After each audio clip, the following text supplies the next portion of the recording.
Greetings and welcome to Zord's Planetary Space Program, episode 24. We have arrived at Dres and we are changing our modular engines.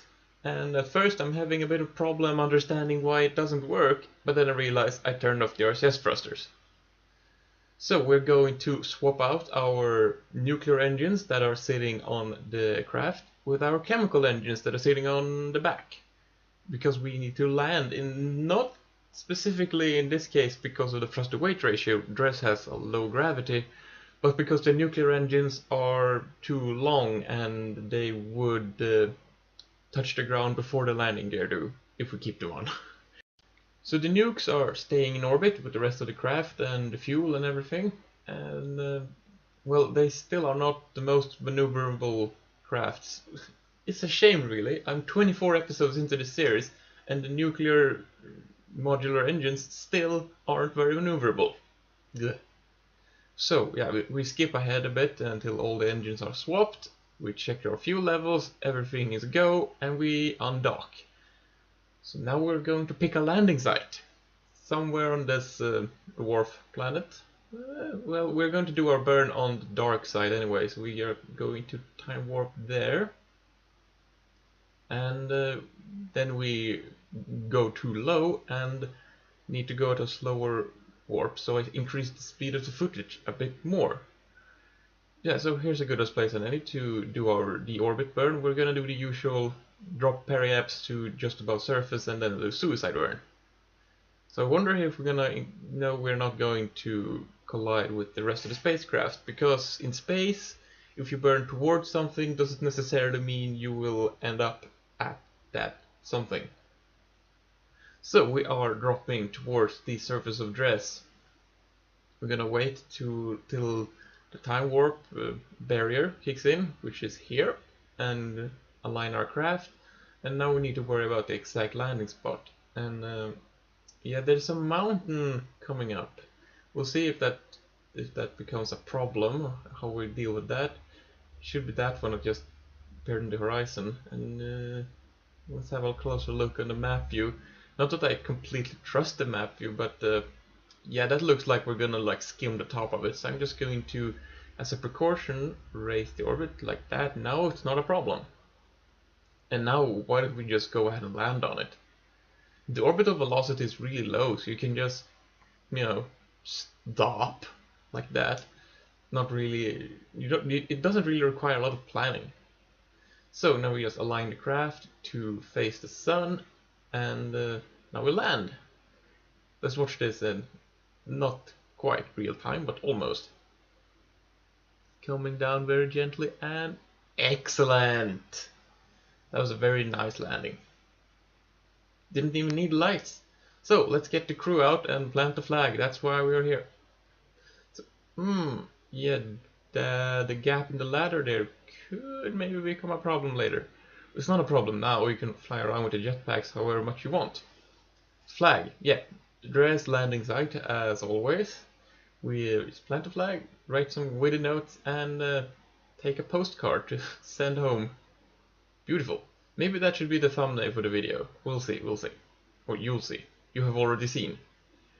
So, back in the craft, we're going to do science, i.e. wait, until we have a launch window to go to Eve. Have fun! And next thing we're gonna do is to bring in the final craft to Delta Station. This is the Swordfish, or the Tylo lander in its interplanetary configuration. So we start by adjusting our dual encounter so that we, instead of having a Tylo encounter, have a lathe encounter. This way we can do a lathe arrow capture, which we have proven works, even though it is quite crazy. And yeah, we can dock from there. It should be easy. It should be the easiest way to do it. So I sit around a while and configure this maneuver node, and something like that should be good. So now we need to do the burn, and this craft is not maneuverable. I said this before, this is one of the least maneuverable crafts I have, including the nuclear modular engines. This is basically a big pile of fuel with a reaction wheel on it in one end.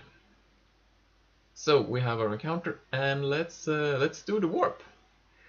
Now we need to just wait.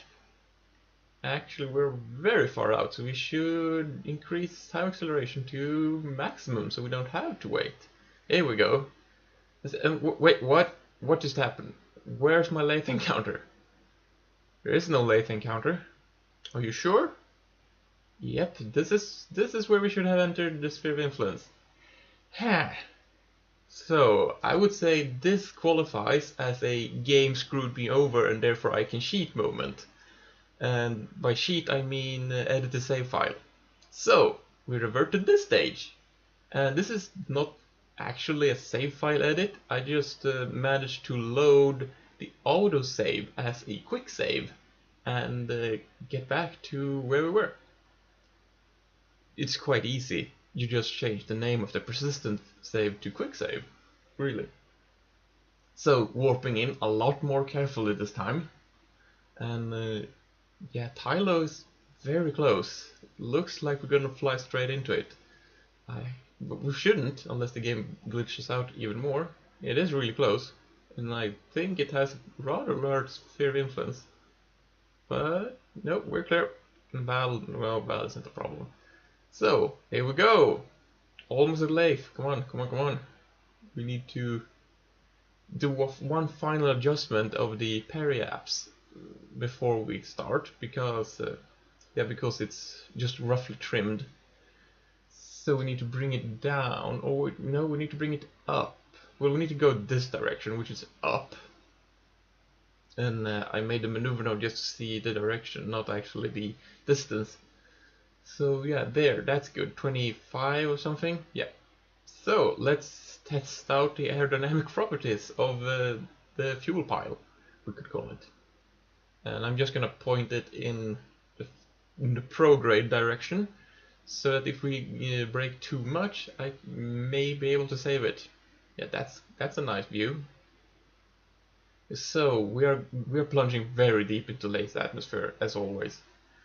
And we have a capture, and this looks really good. This looks very good actually. We're not getting to a sub-orbit, but we're still not having a hugely high apoapsis.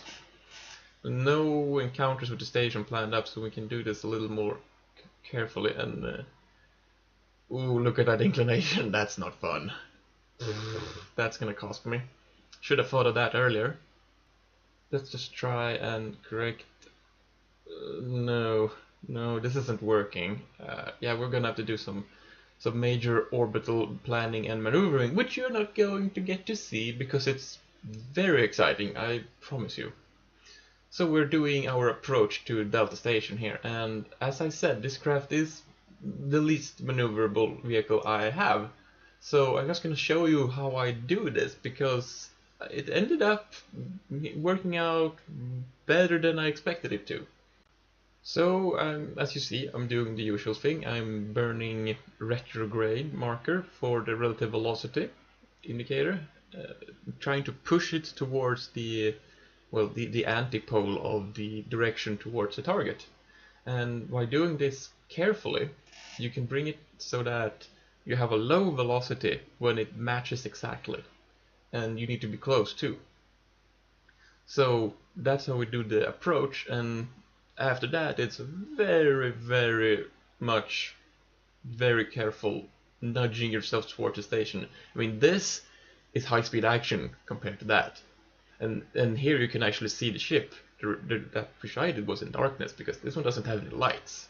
So the magnetics have kicked in, I think. Yes, and now we need to torque this humongous fuel pile. Come on, dock, damn you. Don't break anything. Ooh. Come on. Yes! We docked. And when we transfer the fuel, we are done here. Delta Station is complete. I'll see you next time. Bye!